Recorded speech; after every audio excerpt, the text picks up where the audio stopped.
Yes.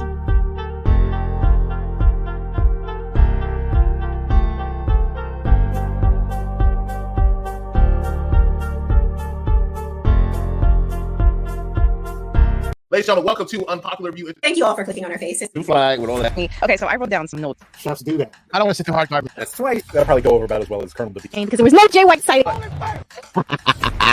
Just straight up gangbanging. This story has been fit. You gotta pay attention. So Unpopular Review does not. What is the CEO of, Chris? Jesus, golly. Let's start the show. Hey, this is Matthew Brittle, the King of Bros, and you're listening to Unpopular Review. Yo,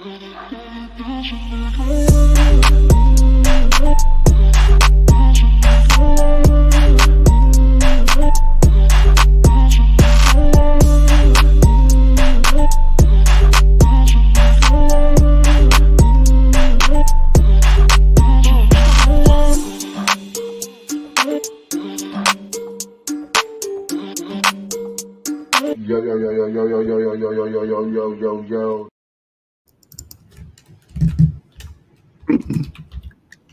Is my mic working? Your mic works, bro. All right, cool. Ladies and gentlemen, boys and girls, children of all ages, cats, chickens, and dogs, as Manny Fresh would say, welcome to the most undisputed, undeniable, undefeated, best goddamn show on UPBR. This is Raw Review with your boy Freckle Sensei, and also the most ever, the executive consultant. How you been? You know, I've been good. I feel like I haven't been here in weeks, you know, so it's good to be back here on Monday Night Raw on a Tuesday. Speaking of yo, what's going on? Steeman, Willie Beeman, his segment is coming up later, exclusively to your Monday Night Raw team here on Popular Review. Ladies and gentlemen, I don't know if you heard, we are at Civil War. We're not talking about Captain America. We are at Civil War here on Popular Review as we get into the season of the end of the year. This year went by so quickly, Freckles. I swear to goodness. As we get into the end of the year, because we'll be here before you know it, and we want to be the number one show right here on UPR. And yes, this Negroid just did say the undisputed show because we're out of jail, right? Well, there's no restrictions on us. Everything here is pure raw. You're going to get pregnant. That's what we do here. I don't know why. I've been posting my bail in the penitentiary. I don't like jail. I didn't have fun. So. I'm too pretty for jail. So, like, you know, it's not gonna happen. Pretty boy. But there's been a lot of people on this past show that was in jail, such as we had Dom. He was like that before. Finn was technically like this. Had locked in his demon saga. We don't know where the fuck it is. But this show, Raw, was actually entertaining. Dice was kind of right as far as because he was like, man, we really should have did a reaction like literally that next hour. But I'm old and I'm tired. At 11 o'clock, I want to go sleep. I want to go to bed. But the show was everything. We had fights, we had brawls, we had backstage brawls, we had it all. And how to start it off, we started off with beef. What type of beef? We ain't talking about meat. We talking about Damian Priest and Gunther. Gunther shows up, gives this fake apology. I don't know what's going on. Everybody wants to do a fake something. AJ Styles wants to do a fake retirement. Gunther wants to do fake apologies. But Gunther does a fake apology, says the whole Judgment Day is street trash. I guess that's his new thing. Yeah, I guess everybody needs a thing now. So I'm guessing Gunther, since Ludwig can't call him the ring, get around, he's just gonna call everybody street trash. So how did you feel about Gunther still double downing on the fact that Damian is a trash champion? There's nothing wrong with it. Why is nothing wrong with it? Because Damian Priest is nothing but street trash. Like, Gunther called it like he saw it, man. That's what he did. He's putting the mind games inside of Damian Priest because he knows Damian Priest does not deserve being the world heavyweight champion. And now Damian Priest is about to drop that title to Gunther. King Gunther is going to add some prestige to that championship. I do agree. I do agree he's winning. Damian Priest came out there, cheap shot at him. Proves he's nothing more than street trash, right? Because a real man would have went up there and went and got in Gunther's face. No, he went in there and acted like he wanted to talk. right? Where he's going to give the championship to him, and he cheap. Look at it right here in this picture you got up for us. And then, F you. And then, right, he cheap shots him. Okay. Oh. It wasn't really a cheap shot. That's a cheap shot. That's a reach. I'm sorry. That's a reach. What did we reach? The reach was him acting like he was going to drop the title right then, like a civilized individual would do, because he doesn't deserve the champion. It was in his like you called the man street trance once, and he almost broke character the first time. Then you go down and say it again. Your mic's probably not working because you're talking nonsense right now. All right, I feel like you're talking a lot of it. Still can't hear you. Don't know what's going on. Technical difficulties. Y'all gonna get this work. Sensei. It must be Atlanta. It's fine. The man, it happens. The man was like, "Forget this." But this segment, while Freckle Sensei is over there ranting like hell, without anybody listening or hearing him because he's not mic'd up properly. Let me tell you that this segment was actually entertaining. But as far as the backstage fighting, let me tell you something. Especially on Monday Night Raw, WWE does this a lot. I honestly feel like they did a little too much, especially since Triple H took over, where two people get into a fight and they have to be separated by all the producers backstage. Jamie Noble, Kenny Dystra, and Jason Jordan get more TV time now than they did back when they were actually wrestling, competing each and every single week. It makes absolutely no sense, because all they do is come out there, hey, stop. And Alan Pierce comes out, and he's always the voice of reason. They fought in the ring. They fought outside the ring. They fought in the backstage area. They fought in the parking lot. It was good going into their SummerSlam match. So I did like it. It also took Damian Priest off the rest of Monday Night Raw so they could focus on what they have to do. And you know what? I'm over here talking at Waka Flocka, and I'm not the one. In the words of one of the greatest rappers of all time. In the words of one of the greatest rappers of all time. What do you got to say for yourself first? In Damian Priest's defense. Oh, yeah, there you go. Sometimes you got to pop up and show certified boogeyman. I'm the one to up the score with him. Sometimes you got to punch a bitch in his face. So somebody should have punched Damian Priest. Is that what you're saying right now? Like I said, in the words of Kendrick Lamar, sometimes you got to pop up and show niggas. This was the moment that he popped up and showed people. Because first of all, we already know this is a future champ right here. Him getting tossed like a sack of potatoes. Future champ. Come on. LA Knight was security before. You can name the amount of people that have been over with the crowds and was champions that did security. This man got Damian Priest has been security, and I feel like he should stay there. We'll see. Give it 10 years and we won't know. But I love the spot. I love the whole segment. I was like, okay. At first I was like, okay, what match is going to happen first? Oh, we're going to get a fight. As soon as I saw Gunther show up, I was like, there's no more talking, just hands. I knew that was coming. I knew it was going to be just a regular promo. Because there's no way. Priest don't want to see Gunther. He don't want to see Gunther. Priest don't want to see Gunther. In a real fight, absolutely. Nah, I don't know because Bronx people can fight. Bronx and Brooklyn folk can fight. Everybody else, they can't. I said what I said. Everybody else from New York can't fight besides Brooklyn people and Bronx. Take it how y'all want. That's literally half of New York. And literally half of New York has moved out to Atlanta. So I know by example that that good half of y'all that moved down here cannot fight. Y'all be talking all that talk about. If you think half of New York's moved down to Atlanta, you need to make a trip down south of the border of Florida. Because I will tell you right now. I know it's flooded down there. I've been to basketball games with the Knicks, and they have more Knicks fans there than Magic, like New York. And then here's my problem with you New Yorkers. I say it every week. Here's my problem with New Yorkers. Y'all come down here, and what do? Y'all complain about how it's not New York and how much New York is better. Then take yo hat ass back to New York. Nobody asked for you to come down here. I moved down here. We don't keep talking about how DC and Philly are better. I like their sports team better. That's fine. That's one thing. But I don't sit here and act like I want to move back to DC or Philly. I don't. I'm happy here in Orlando. I don't like cold places at all. I can't do it. Atlanta gets cold. Never was a fan. I hate the cold. Atlanta gets cold. It does. And that's as much cold I can get. I can't do snow. I can't do it's a lot of things I can't do.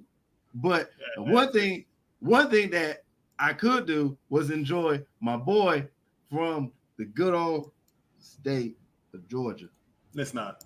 Mother freaking Braun Breaker. Because this match was amazing. First of all, Braun Breaker is an animal. Second, Dragonov is an animal. We're still trying to fight this man. But I love this match. This match I gave it a solid B+. I just didn't like the ending. That's the only reason why I gave it a B+. I get you trying to make it Braun as strong. You trying to make Braun as the next Brock Lesnar. I get it. But this match, I would have wanted like a clean pin or just like a beat to submission, not a spear to the apron, and that's how he goes out. You know, for some reason, I feel like they don't want to have Dragonov take another L because they still do have big plans for him. But he comes out there, and you know, there's still a phrase from Sheamus who I have a lot of rant about later. He's just doing banger after banger after banger. Big shout out to Dragonov. I became a fan of him during his later work in NXT, and I really hope that he is going to continue to do well on Monday Night Raw. Honestly, same. I caught the early end stages of Dragonov, but I didn't become a fan until the later. Mr. Knox, I know hardcore thinks that it was a great ending. I mentioned it's because the character is the character. And I get why people enjoyed the ending. I just wanted out of them two, I wanted something like more like I wanted that pin. I wanted that submission. I wanted a triple threat match. You wanted what? I wanted a triple threat match. Sami versus Dragonov versus Braun Breaker. I think would have been a good match. Yeah, but the thing is that how many times the Intercontinental champion is going to be defending the triple threat? Well, when was the last time they defended the Intercontinental Championship in a triple threat? So I do remember. Actually, no love DC. Damn, that's it. Now the one that I remember that was the best one in my opinion was definitely the WrestleMania one with the three almighty banger after banger after banger after banger. WrestleMania 39. Yes. So that was a while ago. But there was another one. I'm trying to remember. There was another one recently that was triple threat. It was triple threat, or it was like Sami Zayn, Shad Gable, I think, and maybe Bronson Reed. Yeah. I think that was at the King and the Queen of the Ring. Queen of the Ring. So we just had one. So it's like, let us have, like, you know, I would have 7 matches. Freckles. 7 matches are going to be at SummerSlam. 7. All of them are 1-on-1 matches. Now, 6 of them are title matches. Now that I don't like. I didn't like that. Now that's the only thing I didn't like. But 2 of those title matches, he was going to have two. You know, he was going to have a 1-on-1, and that was your king. That was your king and queen. They deserve that. They deserve that 1-on-1. All the matches I feel like need to be 1-on-1, except I believe they could have did a triple threat match with this one for the Intercontinental title. I feel like they could have did a triple threat. I would have seen with this match. I would have think if they did it that way, then storyline wise would make sense. Braun Breaker trying to knock him out before he can even compete. So either way, I did enjoy the match. I'm still gonna give it a B+. But that's just me being my personal feelings. She slayed the whole entire match. I love how much camera time that it was giving. That was giving my queen. But yeah, that's my take on that match. I enjoyed it. I get where you're coming from with the Intercontinental being triple threat. That would have been cool, but it's like because we just had one, it's like give somebody that solo, and then also give Sami a continuous good soloing fuse. So Sami, I think, is about to be drop the title so he can get to another feud. We'll talk more about that during the main event. But I agree with you, solid match. What's next on Monday Night Raw? So after that we had my favorite, and we didn't have that. But after that we had one of my favorite segments. CM Punk comes. This was next. I believe this was next. It was like right after. Okay, all right. It was like match. Yeah, it was match. Then no, Yeah, so it's Priest, I Dragonov, thought it was Sonya versus Lyra. and the sad part is the reason why I forgot about that match because how boring it was. Okay, what we're not going to do is disrespect Sonya Deville. Sonya Deville has breathed some life into that Raw Women's division.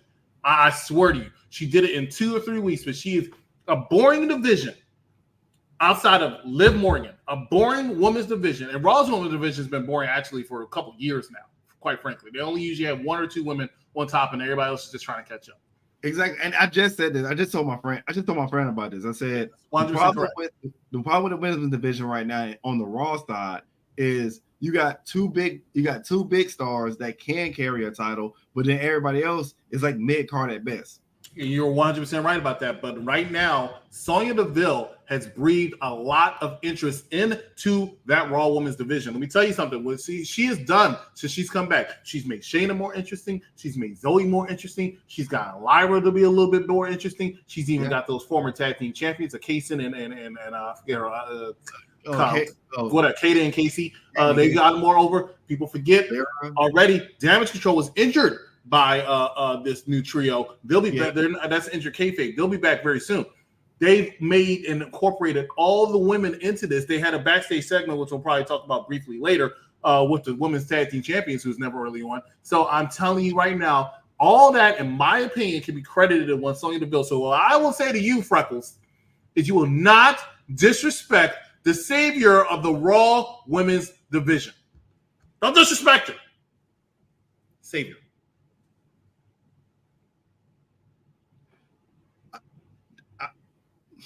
I don't know if I'm going with Savior. That's Savior. Nah, that I just gave you all the reasons why.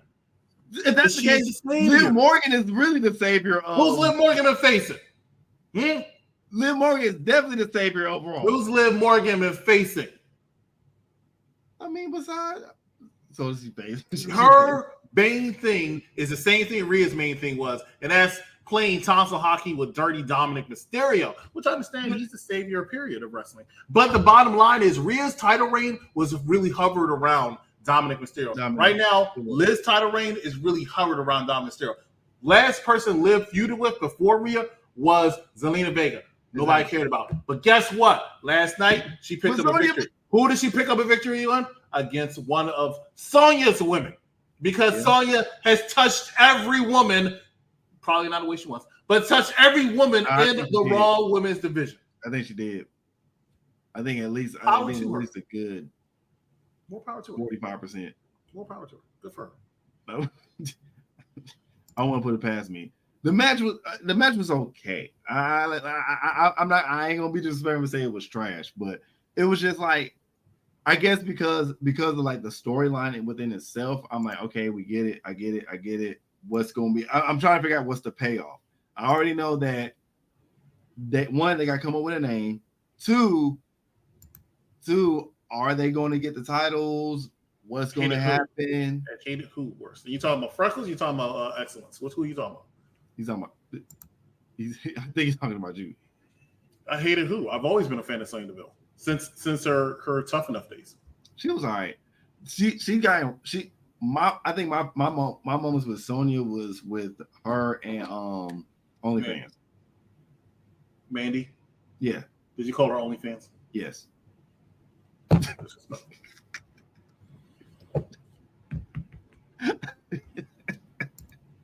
Oh, I've always been a fan of Liv. Don't do that. Oh yeah. What we're not going to do is act like I have not been an advocate of Liv Morgan since she joined the WWE and she was a member of the Riot Squad. I said this woman is talented. I said she was a star through and through. I said she is going to be a future Hall of Famer. I've always been a YOLO. Liv, yes. Honestly, Liv was never mid. Liv was always good. Liv had always had that spunk. She always had to look. I mean, she always had to look anyway. I'm glad you mentioned that, Freckle Sensei. You know, Mike Knox came up with this horrible nickname for her. You used to call her Mid Morgan. I know. That was Mike. Exactly. It was shameful. Every single week, I would tell him he needs to stop. He just was so disrespectful, and all he did was tell me to shut up. He abused me. It was terrible. It will hurt my heart. It will hurt my heart because I love Mike. I love Mike Knox. He's a big bro to me. He's the final boss. But We'll find a boss. Come on, man. My tribal chief. Come on. He was so disrespectful. She was not mid. She was not mid. Ladies and gentlemen, we'll take our first commercial break. When we come back, we got a lot more Monday Night Raw to talk about. All before NXT. Stay with us. You're watching Unpopular Review. Previously on the Mike Knox Show. Oh, we have a new World Heavyweight Champion. Y'all can play Drew McIntyre's music all you want. That's not changing anything. Over you screw me like this? That was a clear 3. He lost to a Falcon Arrow. You know what I'm saying? I got 4 kids, okay? I can't do that anymore. But I have a soft spot for Jonathan R. Show right Bacon City because he saw us. He remembered us. My man Wise says, yo, you remember us? He shows him the shirt. We put him on a shirt from being on SmackDown. He goes, yo, I remember you brothers. Y'all want to be on TV and always say, right place, right time. White rapper, do black people. With previous guys. I like this. I like the idea of this whole farewell tour. I like the way Danielson did it. You give the higher ups a year to work you in, and also, man, it's a good. I don't want to call it a PR stunt, but I think it's a good way to send a Mount Rushmore guy out. Yeah, we got grown ass people bitching and complaining and bitching because he didn't roll the shoulder or take it out. Okay, guess what? I guarantee you, 90% of the shit they do. That's wrong. I'm sorry. I do the whole credit. 97% of the shit they do, you can't. So let's just hold off with the boxing shit right now. It's a story. Okay? It's a story. Hold on here. Is this the barbershop? Is this the barbershop? It's the barbershop. Yeah, I mean, we can't talk straight in the barbershop. Then where can we talk straight? We can't talk straight nowhere else. You know, this ain't nothing but healthy conversation. We want to talk straight here on Unpopular Review, Monday Night Raw edition. Freckle Sensei, Executive Sultan. I'll say Damian Priest did fuck up, and he should have been stripped of the World Championship because he didn't kick out, and that was a 3 count. But that's just my opinion. Every y'all, this is what I do it every week. He says it every week, like we did it. And until he drops the title, I'll say it again next week. He is a horrible champion. All rise. I don't even like the way he comes out with the title. I don't like. I don't like. Okay. What? Okay. Other people didn't walk like that. Triple H has walked like that with his title before. Triple H usually carries it around his waist. I know. I get that. I prefer champions to carry it around their waist. Not everybody. I feel like not everybody is like a waist looking champ. Like the first time he came out, he had it around his waist, and then all of a sudden now he just. I just don't like it. I mean, I'm digging it. I don't like his theme. I don't. I wish. All rise. I wish. If anybody would have kept Edge's theme with it, it should have been him. It should. I agree. The first time I heard it, I thought it was more. Even when Edge was there, I thought it was. Yeah, it was. It suited Priest more. And yeah, this one didn't do it. It doesn't do it for me. Whoever created it needs to be fired. You sound like. But yeah. All right. Anyway, I can't keep on going on trying to defend Damian Priest to you because my mouth will get dry. But not for nothing. This segment right here was not dry at all, ladies and gentlemen. We had CM Punk, best in the world, savior of Collision. You expect me to disagree? I'm not going to disagree with you. I actually was enjoying Collision for a while. Everybody knows how I feel about AEW. I actually was willing to buy tickets to go see Collision because I thought Collision was doing such a great job. I had no idea it was just because CM Punk was on that show. Because ever since CM Punk left, my God, I haven't seen a show drop that rapidly since TNA when they lost the contract to Spike TV. It is horrible. But yeah, CM Punk shows up. And of course, if CM Punk shows up, he shows up. DM Paul's Hump. And we get the whole back and forth. We get the you screwed me. You screwed me. And you get CM Punk saying that, look, if you want to go, I'm medically cured. You ain't gonna get me the first time. Fool me once, shame on you. Fool me twice. Nah, that ain't gonna happen. So then Adam Pearce comes out. He's like, I'm tired of this granddad. Well, that's just too damn bad. Holes. It's another thing. You can catch it on Disney Plus. And then they get to babbling. They get to babbling. We get the match official. How do you even feel about the match? Before we go into this monstrosity that Seth Rollins wore, How did you feel? How you feel about the match coming on SummerSlam? I think it's good. I think it's a match that needs to happen at SummerSlam. I'm excited for that match, considering the fact I'm going to be at SummerSlam. And let me tell you, it's a long time coming, but we understood why it took so long because CM Punk had to be clear. And it's better. This match, I think, is better suited. The feud's been very well. It would be better suited for a SummerSlam or a WrestleMania. So it's better than it being at like a Clash of Castle or something. I'm excited for it, man. I think Seth Rollins is a special guest referee, even though he should be facing Gunther. I think is good for it because he was originally the person that was involved. He's too soon to come back. Huh? It's a little too soon for Seth to come back as like a wrestler. Well, I've been said Seth shouldn't even came back in the first place. So I have no idea what was the point of that, but he came back. But he's being energetic in his feud because his feud was originally with CM Punk as well as Drew McIntyre. And this is what I also said in the chat last night is no Triple H is literally living out his past wrestling life. Because once again we got Seth Rollins playing the HBK role. Mm-hmm. His prodigy. He's hurt. He hates both of them. What's the best thing to do? Be the special guest referee. Mm-hmm. That's why he's a villain, ladies and gentlemen. This is why he's a villain. Because what is that? What is that? It's like something he just took off from his curtains or bed sheets or something and just said, "Oh, fuck it. I'm gonna need Becky Lynch to Rollins to get out of her wardrobe." That is a monstrosity. It's called drip. Look, I don't know who Seth Rollins' stylist is. I can't speak on it. He's been dressing like this for years. It actually is one of the reasons he got so over. But I do believe he is going to cost somebody the match at SummerSlam, and I think he's going to turn heel. I would love to see a Seth Rollins heel. I think it's time. And I hate being one of those people because what if you said watching that he's like a dick and I agree with him about it's time for some of these people to turn heel. Seth Rollins, I'm looking for him to turn heel, or if it's not heel, just be a tweener. Go back to your tweening ways. I would say Street Profits need to turn tweener. Willie, stop. He does not dress like a figure skater. Freckle Sensei, your favorite wrestler wears his wife's clothes? He is not my favorite wrestler. My favorite wrestler of all time is the greatest, the real GOAT, The Rock. But it's for a different reason. It's for a different reason. When I say, because there's other people that you can name that you would say they're the GOAT, and I could be like, okay, I agree, but my personal is The Rock. I'm gonna take the triangle. My current. Now you only count Kurt Angle. With Kurt Angle, are you only counting like WB wise, or are you counting both? I said wrestler, so I'll count both him and TNA. That's fair. That's fair. But even if I take away his TNA and I count WWE, he still makes a strong argument. I mean, he's gone on record saying that he thinks he had better matches in TNA, and I can agree with him. I mean, that's his matches, but I can't sit here and say for a non-certainty that his matches in WWE were freaking phenomenal. Also, I've never saw Kurt Angle have a bad match ever.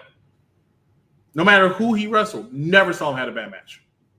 Until when he came back, of course. When he came back after 2017. But not to be honest, and we're gonna continue. But the match with him and Corbin wasn't as bad as everybody said it was. It was just disappointing, more so. It wasn't a bad match, but it was just disappointing. Corbin did what he could do. At that point, Kurt Angle really could not really go anymore. I referenced to, I think I was talking on the phone to Bad Guy Jack. I mean, he and Chad Gable were supposed to schedule to have a match, and they had it, but it lasted all of 2 seconds. I'm exaggerating on the time, but it was really, really quick because Kurt Angle just could not go. And yes, he had perk matches, Willie Jones. Willie Beeman. Mm-mm. He had Park. Look, yes, Park Angle. Freckles' favorite wrestler is Seth Rollins? No. I don't know why he's saying that. No. My current favorite. Hey, in my opinion, he is this age's Shawn Michaels. The closest thing to Shawn Michaels we have. And this is why he's doing everything that Shawn Michaels used to do. He's the pro. It's like he's a combination of both. He's both Triple H. It's like Triple H. It's like Triple H and Shawn Michaels had like a love child. He was high in TNA. That's why he had high quality. Willie, come on, man. Again, you take in those jokes from Bad Guy Jack. Come on, bro. Come on, man. But now that joke wasn't disappointing. But this match coming up was very disappointing. What match is that? Damn, Final Testament. You know, I said it the last time I was on the show with you, Freckles Sensei. Karrion Kross has grown on me. Now, I'll be honest. With this match, he did grow on me. He did grow on me. But it was the only thing that grew on me. Everything else was kind of predictable. Xavier Woods getting some chops and some hits and some slaps off of AOP was pretty cool. But he can go. I'm trying to see what they want to do with him. And this is why I was mad about everybody was complaining recently about Triple H and booking black talent. Here's the thing. There's so many of the black talent that we don't even promote. We don't even care about their matches like that, or we want to push them into a different certain angle where it just throws out the equilibrium. A lot of people have been talking about the Street Profits. Okay, what happened was Bobby got hurt. Things happened in motion. It was really supposed to be the Street Profits be tag team. They be heel. You know, Bobby Lashley break away from them because he can't win his because it's the bloodline. Bloodline is the biggest story. So Street Profits don't want them to have a temporary title run. Xavier Woods, you don't want him to have like a real quick IC run because you got Braun Breaker and all these other younger people.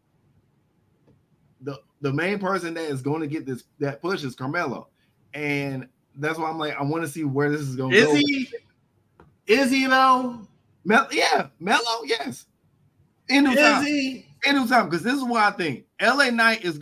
I think if LA Knight does not win against Logan Paul, then the only other person at this point could be Mello. Oh, he'll be Logan Paul.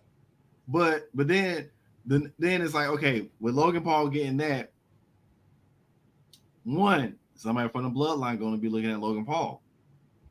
Two, actually, yeah, that's kind of my biggest one. Is anybody gonna pull like a solo on LA Knight? Where Solo had his mid-card title, somebody in the bloodline now has to get a mid-card title. I see Logan Paul dropping the championship, and we'll get back on Monday Night Raw because it's actually SmackDown. I'll leave that to the SmackDown Penitentiary. But I see Logan Paul winning the United States Championship in his first contestant. His first challenger is either going to be Carmelo or Andrade. I think it makes more sense to be Carmelo, but I can see it being Andrade because Charlotte Flair should be back very soon. Even as early as she might be there in SummerSlam. Watching, even though I don't agree with this, that Charlotte Flair is the greatest women's wrestler of all time. He used to annoy me by saying that, but lately he has been acknowledging the fact that Bianca Belair could possibly surpass Charlotte Flair, and I completely agree with that. Honestly, Sasha is on the same level as Charlotte. I'm sorry, Sasha Banks? Yes. Yeah, Sasha I don't is on the same level. She's tearing it up in AEW. Resume-wise, Mrs. CEO. Well, actually, I've always, my argument is that the greatest women's wrestler of all time is actually Asuka. If you want to talk about resume, you can't touch her resume. Yeah. Tag team champion, Raw champion, SmackDown champion, WWE champion. I agree. Royal Rumble winner, first ever Royal Rumble winner, Money in the Bank winner. But there's going to be a person who's ready for Asuka. Yeah, the longest reigning NXT, still longest reigning. Like, but also another person that's going to be one of the best Intercontinental champions of all time. This man right here. Because after this caterpillar having ass motherfucker loses, he shows up. You know what? I don't think I've been on the show since Chad actually officially teamed up with the Creed brothers, which you've been calling forever. You know, are you happy with their team up right now? Yes. God damn it. This is what I was waiting to see. I was waiting to see him go on, turn on them, beat them down. I'm glad that Otis got his moment of clotheslining the Creed brothers, rightfully deserved so. But then the chairs came out and the ass whooping started commencing. But then when the ass whooping started commencing, these motherfuckers wanted to show up. Some fans love them, but there are quite a few fans each week growing who are not happy with this storyline. I haven't been happy with this since day one, as we all know. I have. And I like the concept a little bit. And I'm going to say something controversial, and then we're going to go to a commercial break and come back with Steamin' Willie Beeman for what makes Beeman steamin'. But shout out to him. Follow him on TikTok. There is no reason why these Wyatt Six are involved in Chad Gable's storyline. I think they're stunting Chad Gable's growth, and I don't mean that to be funny. But I really feel like Chad Gable and the Creed brothers storyline with Otis does not need the Wyatt Six involved in it. And I think it's hurting that storyline because it's taking away from that storyline. I think Otis isn't joining the Wyatt Six. Otis is super popular and super likable for reasons I can't explain, even though I like him too. And I don't know why. Because, okay, here's the thing. Otis can go, but he reminds you, kind of reminds you of like because he does the worm and he gets funny, kind of reminds you of like a less dancing skillful he kind of reminds like Biscuits and Gravy. He kind of reminds you of Festus a little bit. I don't like Biscuits and Gravy. You're in Atlanta, so I expect that. You're from the South? I'm not from the South. I live in the South. It's the same thing. If you've been there, how long you lived there? 6 years. You're technically from the South. Oh, give me a break. I spent 30 plus years in DC. Ain't no way I'm from the South. Ain't no way. You're a resident. I don't want to hear that. Just accept it. No, I don't want to hear that. You know what? And as much as country as Florida is here in Orlando, we are less country than you people in Atlanta. I will stand. I do agree with that. I go to Atlanta all the freaking time. I actually be in Atlanta in 3 weeks. Y'all are country as hell. Country as hell. No, but okay, but you gotta think about it. We have Albany that's country as hell. We have Statesboro that's country as hell. Augusta's country as hell. Lawrenceville is country as hell. Thompson, like you want to talk about some country? There's some places over there. There's some places over there that believe in sundown. That's Otis popular. And speaking of sundown, yeah, I didn't like this part here. I don't need Bo Dallas. I understand what they're trying to do, and I appreciate what they're trying to do. I respect what they're trying to do. I don't need Bo Dallas to be Bray Wyatt. Well, I think it was just an homage. I hope so. One, I feel like they're done. This is kind of a signification of they're done with Gable. I hope that's the case. I think that's the case. It's done. I think Gable don't want no smoke with them no more. Creed brothers don't want. I mean, I think got shot in the head. Would you? I still don't know how he came back alive, but this was what was going to happen. This is what was going to happen. They was going to target him first. I'm curious to see if they target somebody like Gunther. I don't know who they're going to target next. Honestly, I'm curious. There's only been so many places the storyline can go because they hitting people that betray people. So it's almost everybody. What Final Testament was trying to do for a while. Like it's like damn near everybody on Raw. But that was cool. Then we had, because I forget when this happened, but then we had hers. That was before. But yeah, we had hers before. Kind of giving us a hint. How did you feel about this? Because creep me the fuck out. It was supposed to be creepy, but really it didn't explain why she decided to join. Like I guess they're trying to say the reason why she went crazy and was appearing out of Halloween cakes and stuff was because she was talking to Uncle Howdy. Is that what it is? I don't know. See, I feel like this is why they should have continued the storyline, and I thought that it was going to do it, and they let me down with that. What I thought they was going to do was continue that storyline with how Alexa Bliss turned on her and did all that stuff to her, and that caused her to try to follow in the light. That would be good because Alexa Bliss is preparing for a comeback, but I don't know if Alexa Bliss necessarily goes back to Monday Night Raw or goes to Friday Night SmackDown. I feel like Raw could use her, but I see her end up on SmackDown. And why I see her end up on SmackDown? To avoid them. Because if she's on Raw, people will expect her to be on that storyline. And they might want to separate her from that storyline. I agree with that. I definitely agree with that. But and we're speaking of that, speaking of that, this was the next great segment. Oh, hold on. As well. So let's get Willie going. Let's get Willie going because, ladies and gentlemen, we'll take a commercial break and we come back. We're going to find out what makes Steaming Beaming, and we're going to talk a lot more Monday Night Raw, all before NXT. Stay with us. You're watching Unpopular Review. Sorry to see him go, but realistically, is him leaving, making a hole in WWE? No. And I still believe WWE can lose about 19 guys. Go ahead. Which 19 guys? Go ahead. No, we're not going through this. Larry Davenport? Fucking that guy. What was his name? Norberto? Norberto. Nobody's fucking looking for Dijak. Not even you. Stop fucking with me. Norberto.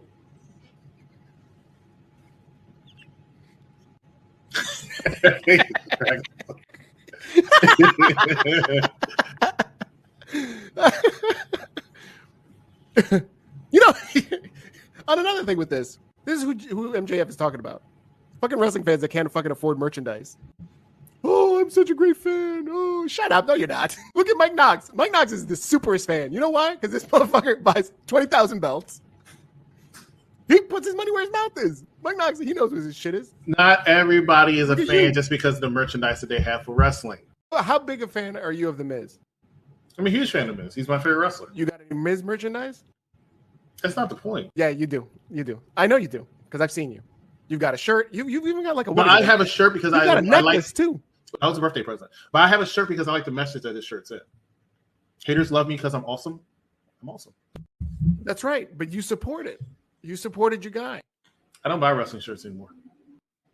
That's a lie.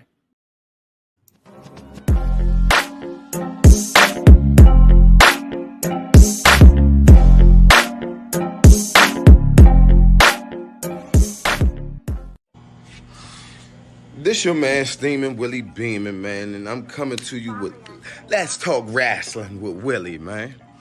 Let's talk about Monday Night Raw, man.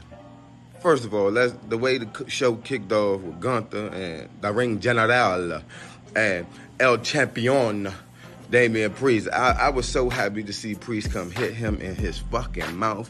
You ever had a coworker that you just didn't like, or a sibling or a cousin or something that you just wanted to punch in the motherfucking mouth because they just thought they were so much better than because they family had a little bit of money or something and you grew up in the hood? Fuck that. And he did just what he did. And I am proud of that. I am proud of that. So that was the first thing Raw started off amazing. Then we had Dragonov and Braun breaking. I'm so sick of seeing these motherfuckers fight from NXT to now on the main roster. Man, I'm tired of that shit. But it was good. Braun Breaker knocked him out. We see Breaker about to get his push. He about to beat Sami Zayn for the Intercontinental title coming up at SummerSlam. And it's cool, because we need Sami Zayn to end up being able to go fuck with the Bloodline for this big Bloodline Civil War that's going to happen at War Games. Then we got Dom and Rhea. Dom was cussing motherfucking Liv out. Liv can act her ass off. Like, we're going to see Liv in some movies, because she can act her ass off.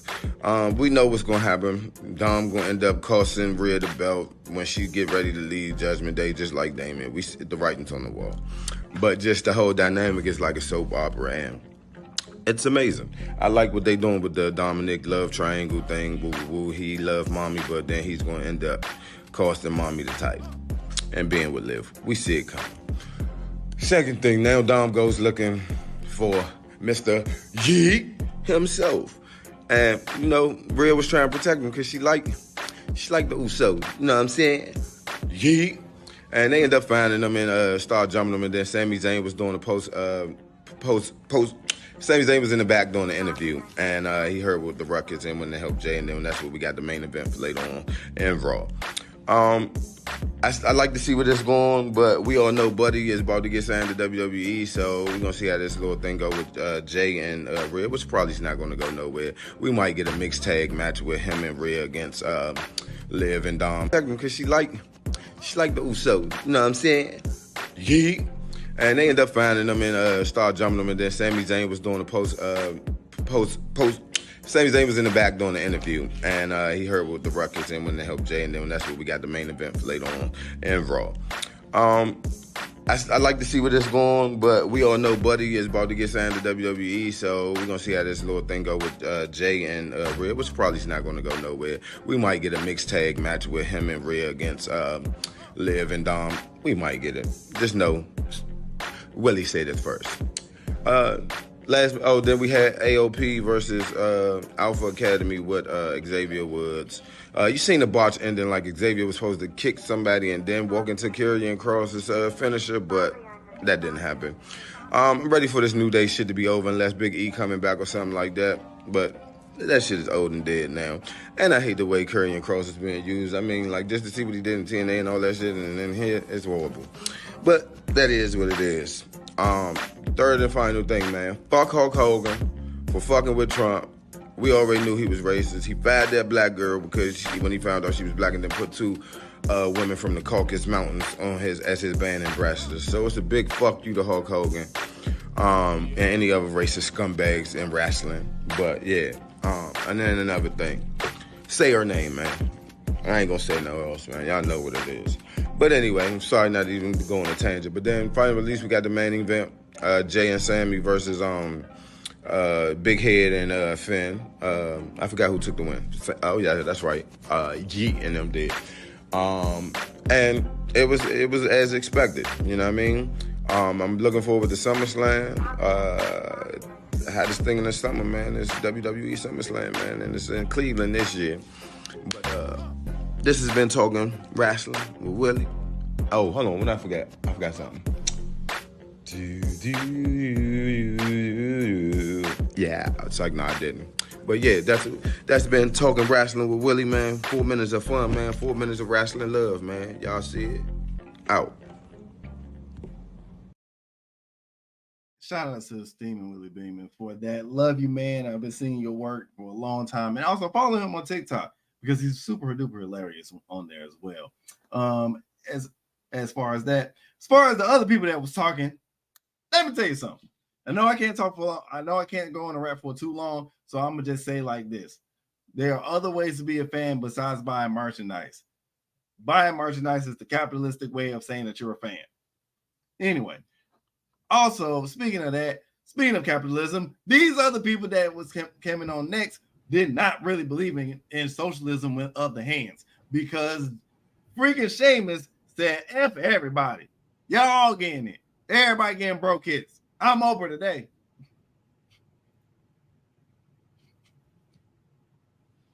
You get a broke hit. You get a broke hit. Everybody gets broke hits. We didn't even get a match. We couldn't even get a match for real. Because Sheamus said, fuck both of y'all. I don't. He didn't do bro kicks except for like one person got a bro kick. He was just kneeing everybody. That knee, I hate what he does because it looks like he should have just did the bro kick. It's like a mini bro kick. It's like a mini bro. I'm trying to figure out what's going on with Sheamus. He just seems so stagnant since he's been back. Like he has no direction. It's like this week he's going to put this guy over. This week he's going to put this guy over. And I recognize that's probably what he's doing since he's at the tail end of his career. But he also doesn't look that healthy to me. Yes, I was gonna say that. That was one of my. Well, that was gonna be one of my points actually. One is, but like I was saying, the problem is I feel like he's not still fully recovered from his neck injury. I don't think he probably will ever recover from, like, fully be back to old Sheamus. I don't think that's ever gonna happen again. And also storyline wise, we still got to figure out why Pete is beefing with him. I guess because since Rich left, everybody he felt abandoned. They were doing wonderful things. Then this mofo lost to Edge because Edge don't know how to take an L on his way out, and he disappeared for like a year, and no explanation to Pete Dunne. And he had to go. And then after Ridge left, he had to go find a partner who also got hurt. He got hurt.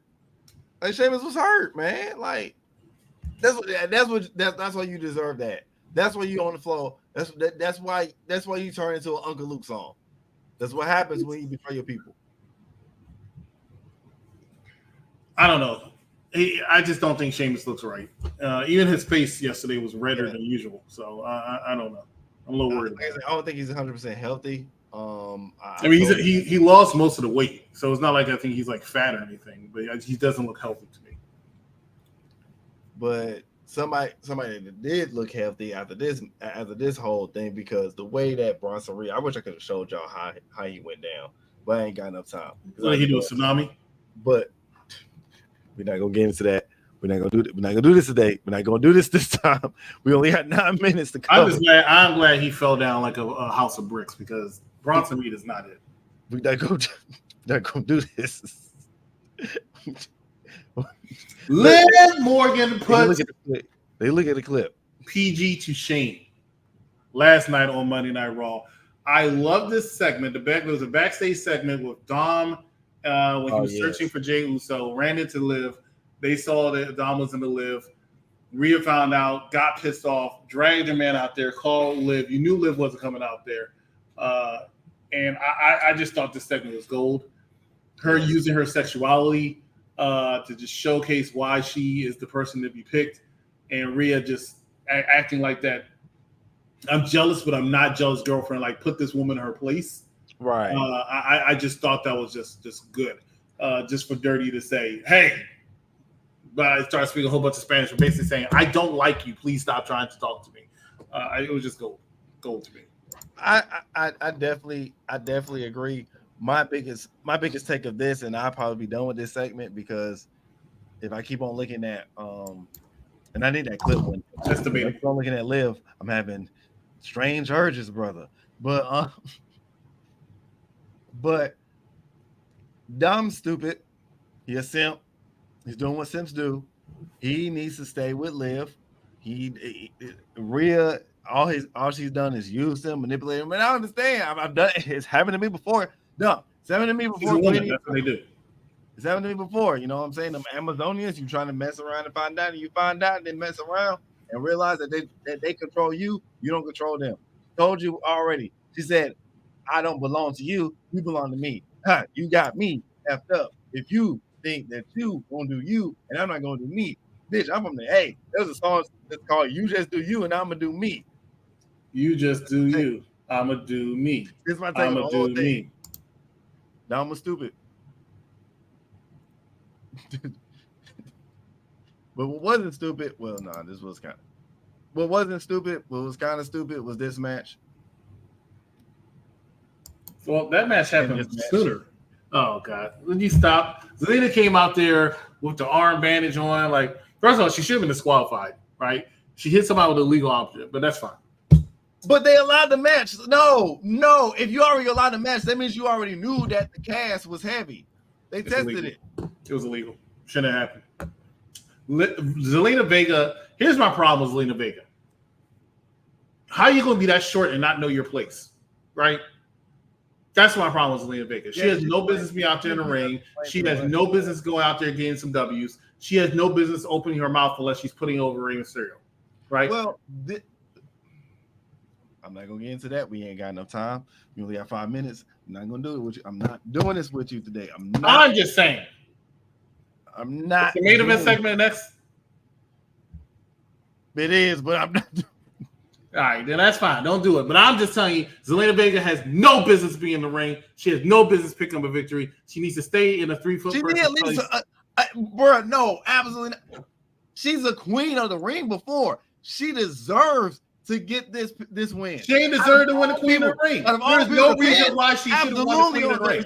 Why did she win the queen of the ring? And who did she beat? Piper Niven? Makes no sense. Piper should have squashed her. No offense to the Queen Nia Jackson, a true queen of the ring. Rey Mysterio beating what? 3 big ass people in one day.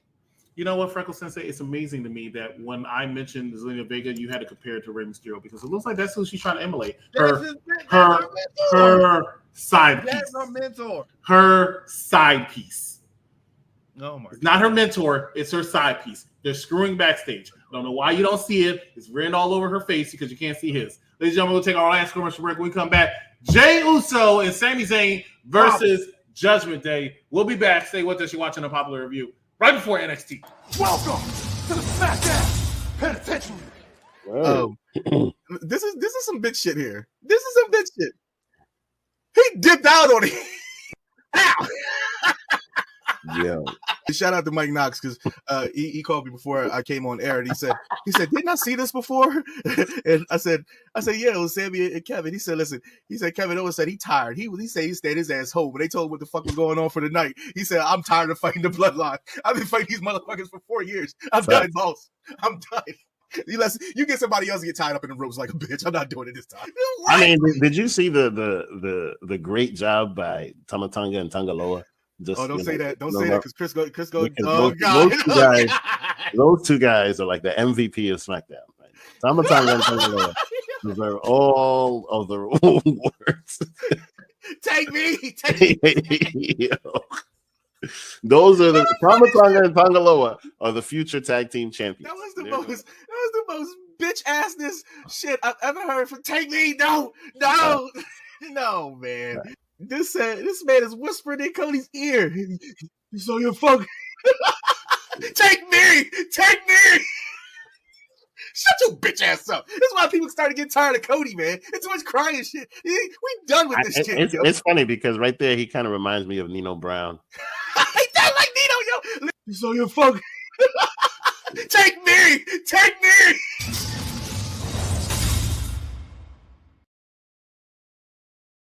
I feel like calling up heaven and saying take me whenever I hear somebody give Tonga Lawa Camacho any kind of respect. The man is worthless. I don't know why he's in the bloodline. I don't know why he's on SmackDown. I don't know why he's in WWE. He's comedic. He belongs in GCW. He's filling the role of Sami Zayn as comedic filler. The only problem is he doesn't have the wrestling skills like Sami Zayn. He's also not funny. He's not entertaining. Who? Camacho. He's kind of funny.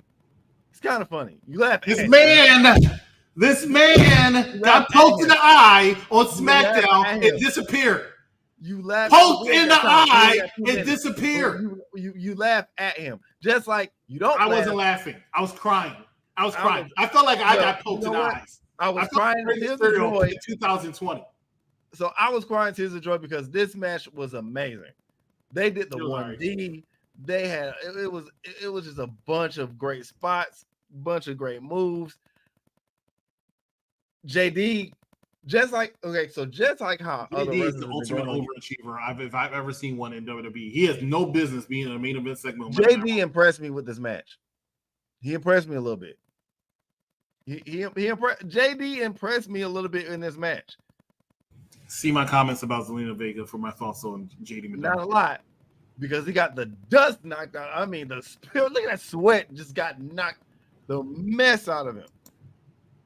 That was just about that. That was best. That was like the best spots to me. But JD grew me with this. Finn does what he always do, which is strong attack technique and high flying spots here and there. Jay, same thing, and Sami, same thing. It was a solid match. I give it an A. Gonna be, but it's like the point is there's nowhere the story can go because the Intercontinental Championship is already being defended at SummerSlam. So they'll probably have a tag team match next week on Raw, a rematch for the tag team titles. And as I've told you before, this is what Triple H does in his booking. He defends the tag team titles before pay-per-view because they're not going to be on the PLE. You know what I'm saying? So the same thing's going to happen on SmackDown with the WWE Tag Team Championship. If you're going to do an hour-long pre-show, at least give us a 30-minute. All they do is talk about the matches now. They don't do the matches. At least give me a match on the pre-show. You know why they don't do the matches at the kickoff show anymore or the pre-show anymore? Let me tell you, or the countdown as they call it. Back in the day, when they used to have the kickoff matches, your favorite wrestler would be on there. And I'm talking about generically. I'm not talking about your actual favorite wrestler. Right. Your favorite wrestler will be on there. And people will whine and cry and bitch and moan. Why is this guy? This guy's too big for the kickoff show. So now their logic is, fine, nobody wrestles on the kickoff show then, so I don't have to hear you bitch and whine and cry. And that's the problem. IWC don't know what they want to do. They don't even know. They don't know their own identity. They don't know. Why am I being yelled at? Why is he yelling at me? What did I do wrong? What happened to your brother? What did I do wrong? He's yelling at me. I feel. Well, you know, Mike always talks like that. He always yells. This hurts my feelings. Yeah, your feelings not hurt. Now, whose feelings was hurt? This man's feelings was hurt. Because after they celebrated that win, more than his feelings. Hurt his feelings, his spine, his stomach. But yes, we get an awesome, magnificent spear on Sami Zayn, which kind of makes me think that, which kind of makes me believe that maybe Sami actually retains. No, Sami, no way, hell. I don't know. Because that's so disrespectful. No, he's not going to retain. He's losing the championship because he needs to go and get involved in that bloodline storyline. So he's losing. Yeah. That was actually the main reason why they had these two team up today or last night, is because he wanted to see Sami and Jey Uso back together again. So you see that magic. They're planting the seeds. It's happening. So they can get together. Also, I want to point out before we leave, because NXT just started 2 minutes ago. One thing I want to point out is that they finally got rid of the fireflies for Jey Uso, and that's why they had the foam hands. Hey, he said he want none of that. He meant he want none of that. Well, yeah, because it wouldn't make any sense. But as much as I think the foam hands are cool, I think the fireflies look better. It was better. It was. But to be honest, if I'm Jey, like kayfabe wise, of course, it's like if I'm Jey, I'm not gonna keep on continuing to do it. Yeah. What else we got going on here at you? And you can sell merch, just like your boy said. You gotta be a real fan. You gotta pay. Capitalism.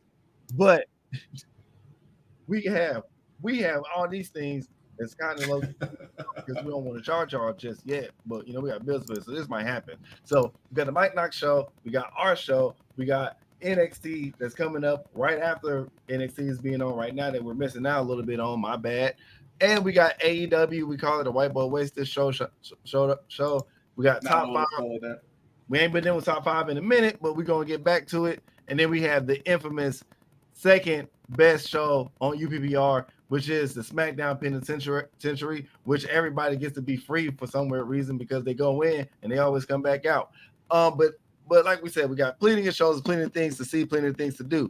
And also we got plenty of things to keep on talking about. So we say we love you. Take it away, DC. All right. Yes, very good job. Don't forget to watch our sister programs on Unpopular Review Entertainment, where we have the boys review. We have movie reviews. Tomorrow will be actually coming out. It's a day late, but tomorrow will actually be coming out with none other than The Prestige. And then later this week, I believe it's something straight out of Compton. So looking forward to all that. The challenge comes back next month, so looking forward to that as well. Lots of stuff coming up on UPRE, and Wolverine vs. Deadpool comes out. We're probably going to end up doing a review show for that. Looking forward to that. Which I'm watching on Thursday night. I'm watching that Thursday night. Ladies and gentlemen, thanks so much for watching us here at the Monday Night Raw review every single Tuesday from now on. Unfortunately, next Tuesday, I probably will not be here. So somebody else will have to fill for me as I'm transitioning to a new job. So give me a couple weeks, and I'll be back regularly with this man here, Freckle Sensei, holding it down. So for Freckle Sensei, I'm the executive consultant, and we will see you right here next time on Unpopular Review. Good night, everybody. Fuck Hulk Hogan.